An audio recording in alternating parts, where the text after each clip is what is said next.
and welcome to Young Turks, and today we bring you our budget countdown special where we try and decode what startups want from the finance minister. We've been putting together this show every year ahead of the budget, and today we bring together investors, entrepreneurs and folks from the startup ecosystem to answer that very question.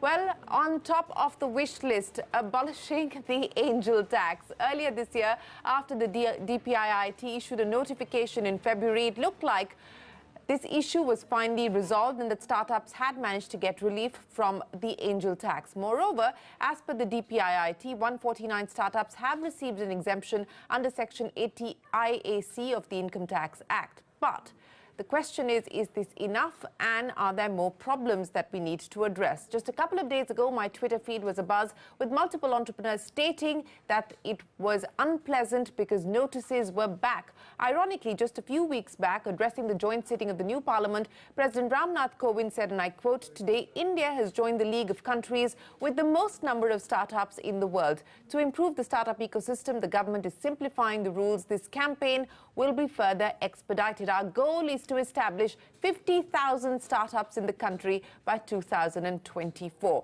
So, is there a gap in intent and execution, and what more needs to be done? To discuss this, joining me today are our Young Turks, Vivekananda Hallekere of Bounce, India's biggest bike-sharing startup, also set to enter the EV space.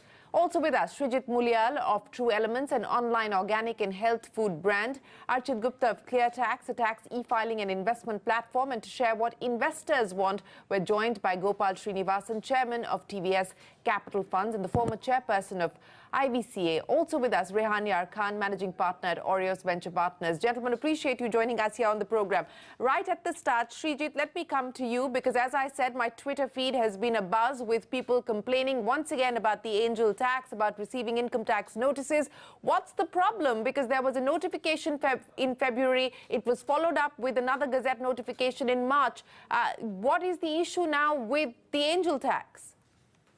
Yeah, we also actually thought that it's once or all it's over. We got individual mails in March stating that each of our company with PAN number has been exempted from angel tax.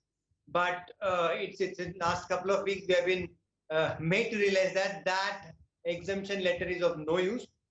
At least as of yesterday, around 12-13 startups, that exemption letter has not been honored. They have been asked to pay the tax due as per their angel tax order. Some startups had to forego their TDS return against the angel tax pending. So in short, what the exemption which they issued sometime in March doesn't stand valid. And yesterday, Startup India sent out a letter as a response to one of our founders stating that that exemption is not valid for startups who have got an order prior to March 2019. That means anybody who has raised money before March 2019, that exemption doesn't stand good. So we are back to square one. All of us will have to pay money against the equity which we had raised as tax to the government. That is not what Startup India should be doing. Okay, so I just want to get this clarification. You are saying that an exemption letter has been granted and yet you are being asked to make good on the tax payment. Yes. We have an individual letter. For in my case, there is a letter from Startup DIPP stating my company's name and PAN number that you will be exempted from angel tax as long as you follow the notifications of Feb. And I completely comply and follow that notification. But as of yesterday's communication from Startup India DIPP, what they're telling is this exemption is not valid for any startup who have raised money prior to the day of that notification. That means this notification will not be effective retrospective. That means anybody who has raised money prior to Feb 2019 is liable to pay angel tax. That means thousands of us, if not more. Yeah, you know, I'm wondering where iSpirit, etc. had come out. Srijit, we had you then, we had the likes of iSpirit, etc., who were in fact part of the consultation process with the DPIIT, with the CBDT to try and work out this issue. And everyone came back after those notifications were issued saying that the problem has been resolved. I myself was doing this in your studio telling that it's resolved. That was March. But now we are in July, back to square one. Because notices are being, when the money has been taken, the tax TDS refund money due for 4 startups cumulatively up to 2.5 crores have been taken against angel tax, and around 6 startups have been asked to pay the angel tax or go and appeal by paying 20% as appeal fees. So we are back to what we were before the notification. Okay, back to where we were before the notifications. Rehan Yar Khan, let me come to you now. We've just heard there from Srijit, and this has been consistently the top ask on the startup budget wish list for the last several years. And one would have thought that after the notifications in February and March, this issue would finally have been put to rest. But from what we've heard there from Srijit, that doesn't seem to be the case. Rehan. Shireen, are you surprised? I'm not surprised, because this is the third time this has happened, that they have said that this issue is put to rest and then it comes back, right? I mean, think back to February 2018, then again June 2018, then November 2018, and now this is yet another time when they say that this issue has been put to rest, but it hasn't. There seems to be some kind of a disconnect between DPIIT and CBDT, right, where CBDT is just not willing to let go of revenue. They're probably under a lot of pressure to collect money, and they're not willing to let go of this. And you know what actually troubles me is that this quantum of money is so small, right, that it doesn't really make a dent to our budget, that they go and they collect this, whatever, 20 lakhs and 40 lakhs and 1 crore from startups, and, it's not even legitimate collection. But it doesn't even make a dent to their budget. So I don't know what they are so passionately chasing in here when they should be focused on larger and bigger things. Okay, that's as far as the angel tax is concerned. And now there seems to be a clear view that it's back to status quo, that that disconnect that was expected to have been addressed by the fresh circulars that were issued in February and March has not been addressed. But Rehan, larger issue, what is the ask now outside of the angel tax issue? We heard from the president in his speech in Parliament saying that, look, we want to create 50,000 startups by 2024. If we look at the picture so far in 2019, the first half, about $3.9 billion have been raised across almost 300 startups. Outside of the angel tax issue, Rehan, what is the ask? So, Shireen, if you go back and you look at all the money which has gone into venture capital, and it's become substantially large, right? So last year, $13.5 billion of VC money came into India, or rather went into startups. Out of this, a minuscule portion of this is domestic, right? So I think catalyzing the domestic market for participating in the startup ecosystem is absolutely imperative. It is imperative to have a national base. It is imperative. So the measures announced, Rehan, the measures announced in March, February and March, those don't help in unlocking the domestic pool of capital? They don't address that, right? So one is that you need to bring tax parity. Right now, the tax rate for private exits is double that of public markets.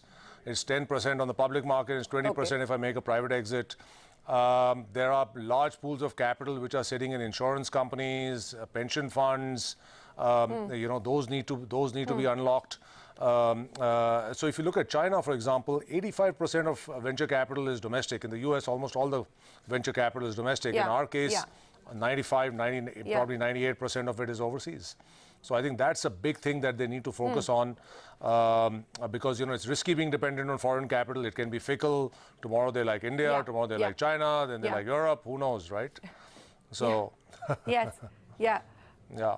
Okay, let me bring Gopal into the conversation then, and just to take this point forward, since we're talking about the need for capital. And Gopal, this business of unlocking domestic capital, once again I go back to the conversations that we were having just a few months ago, where everyone came out and welcomed the measures that had been taken by the government, saying that finally it will unlock domestic capital that will flow into startups.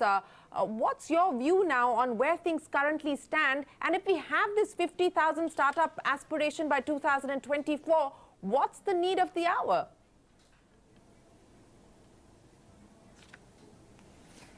Shireen, I think I'll just add to what Rehan said. Fundamentally, domestic capital in India is formed through the alternate investment funds, the AIF 1s and 2s, which is the primary regulated structure, both from a SEBI point of view and a tax point of view. That has actually swelled the corpus quite substantially. Today, there is something like 2 lakh or 2 trillion rupees of pools made in that area. And they are supplying, but they are only supplying about 30 to 40,000 crores of capital, as against, if you look at the total amount of capital being supplied, it's closer to 1.5 lakh or 1.5 trillion crores. So it's maybe 10% at best is going to come out of these pools. I think there are just two simple measures we need to take. One is the EPFO pool is the largest pool of capital in the country with more than 10 lakh crores. Yeah. The EPFO pool today, at least 5 or 10% of that being in a very measured way released through organizations like the NIIF or the SIDBI Fund of Funds would be a very sensible way to basically provide funds to local managers who can then do what is necessary to make it happen. The second important step is that venture capital only runs well if there are growth equity funds. So while startups start with venture capital funds and seed stage funds, they need a sort of handoff. In some sense, the baton has to be handed off in the relay to the growth equity funds. So we need also fund of domestic capital to go into the growth equity funds, which actually provide maybe 50-60% of the total pool of VCP and their most dominant form.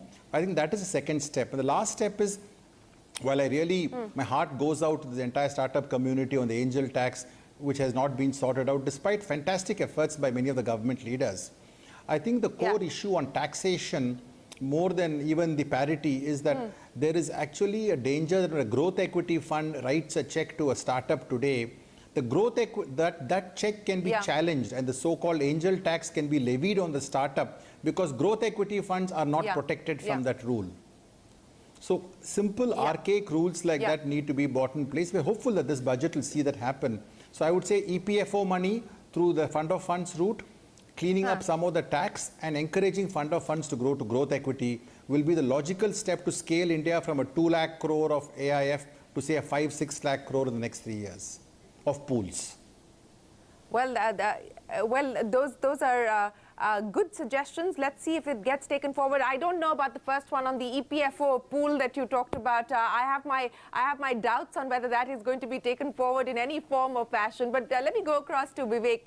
Vivek, let's talk specifically about, as a young entrepreneur who's looking at getting into spaces which the government is betting on, through Bounce, you're hoping to move forward with the EV mobility movement that the government is hoping to pitch forward. What would the specific asks be for someone like you? So Shireen, as you know, we are a high capital intensive business, though we highly utilize debt for growing our business, and we can't be using equity money to fund our scooters. And the infrastructure work that we are doing, either for building the electric vehicle infrastructure or deploying more and more scooters, we would like to access capital from outside India. And today's current ECB guidelines doesn't allow us to borrow for less than 3 years. So the average tenure of the loan has to be 3 years, and the usual duration of the loan is 5 years. So it would be great if ECB guidelines can be relaxed, so that we can access capital at a lower cost of capital. This is one request that we have, so that we don't have to depend on equity to scale the business. And also this money would go on building the infrastructure for battery swapping or introducing more and more form factors of electric vehicles. And also today the big challenge for us in terms of testing out batteries either from China, Japan or Korea is that the BIS guidelines makes it a very tough time in terms of timeline. It takes it a lot of time for us to get batteries into India, even for trials and research and development. So if the BIS guidelines and process can have a single window clearance, more and more startups working on EV can accelerate research and development. And now that we are talking about research and development, I think the benefits for research and development should not be restricted for restricted only to manufacturing companies. Shared mobility companies like us will play a very important role in making the battery tech better because of the data that we sit on and everything. So the R&D benefits also should be passed on to shared mobility companies and should not be restricted to manufacturing companies. And if government is very serious about EV adaptation in India and also to solve congestion problem, then I think there should be some kind of concession which is given in terms of either upfront GST levy, either through a lower levy of GST, or some kind of refund mechanism within a particular period when it comes to the GST input that we sit on. Currently, we pay 28% of GST on vehicles. For shared mobility companies, if there can be a duty credit scripts which can be enabled, then it will definitely encourage people to give up their personal vehicles, and this benefit that we get can be passed on to users, so that people give away personal buying of personal vehicles and move to a shared mobility. These are a few things that we had in mind in terms of as for again, shared mobility companies, so that we can accelerate EV adaptation. I think some logical asks there to promote shared mobility as well as the move towards electric mobility. But my suspicion is that with carve-outs, the government has a problem because they start to think about the possibility of misuse, and that is a genuine problem in India. And so I'm skeptical about these carve-outs that, whether it's the SME sector or the startup universe is asking for from the government, whether it's GST, etc. But Vivek, very quickly, I want to ask you, what is the biggest problem that you as a young entrepreneur are facing today?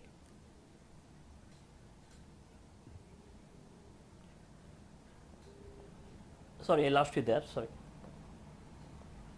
What is the biggest problem that you face today, outside of all the wish list that you've drawn up for us? What is the single biggest problem that you face today to run your business?